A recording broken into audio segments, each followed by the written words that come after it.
Some encouraging news in the Omicron surge. New York's overall COVID cases dropped a second day in a row across the state. There were over 26,000 positive cases yesterday compared to more than 36,000 on Christmas Day. Unfortunately, in New York City, the number of daily cases is still growing, with more than 17,000 cases from yesterday compared to more than 14,000 on Christmas Day. CBS 2's Bauman has the latest. My mother got COVID the other day, so. But Heraclio Santiago says his mom had a booster shot and she's doing well. That's why he's in line Monday to get his booster. The booster, that shot helped her. The CDC now says those exposed to COVID but boosted will no longer need to quarantine, while unvaccinated people should still quarantine for 5 full days. And the agency has shortened the recommended time for isolation after getting COVID from 10 days to 5 if asymptomatic. After 5 days, you still need to be very mindful of your interactions for the next 5 days, and that means wearing a tight-fitting mask consistently. Dr. Stephanie Silvera is an epidemiologist and professor of public health at Montclair State University.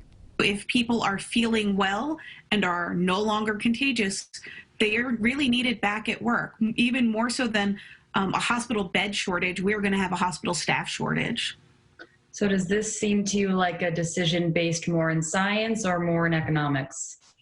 You know, I think at this point, unfortunately, it's really hard to disentangle the two of them. The change comes as hospitalizations are climbing, especially among children. In New York City, pediatric COVID hospitalizations have almost quadrupled in the last 2 weeks. The health department says none of those patients ages 5 to 11 were fully vaccinated. He turned 5 few days ago.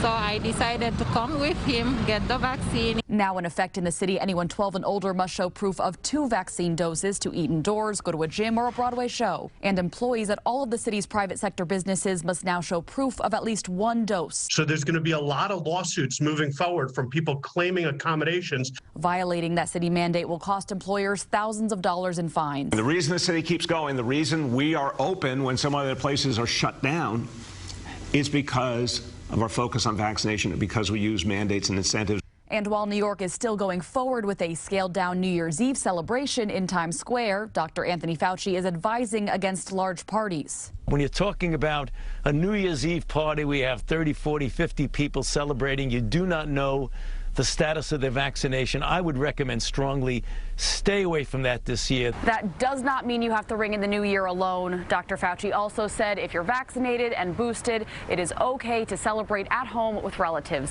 In Hell's Kitchen, Bauman, CBS 2 News.